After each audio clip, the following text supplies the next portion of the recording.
Huli naman po ang isang 20 anyos na lalaki matapos magtangkang nakawin ng isang motorsiklo sa barangay Pantal kahapon Pebrero 16. Ayon sa ulat, iniwan ng biktima na isang 57 anyos na negosyante ang kanyang motorsiklo sa harap ng bahay nito bandang alas 6 ng gabi noong Pebrero 15. Kinabukasan napansin ng biktima na nawawala ang kanyang motorsiklo at agad na naghanap sa paligid. Makalipas lamang ilang minuto, nahanap niya ang nawawalang motorsiklo sa barangay Pantal kung saan nakasakay ang sospek na kinilala bilang isang lokal na bangkero.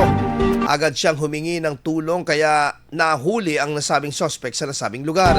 Dinala ang sospek sa ospital at Bunuan Binloc para sa medical check-up bago ito dinala sa Dagupan City Police Office kasamang motorsiklo para sa dokumentasyon at legal na proseso. IFM News. IFM News.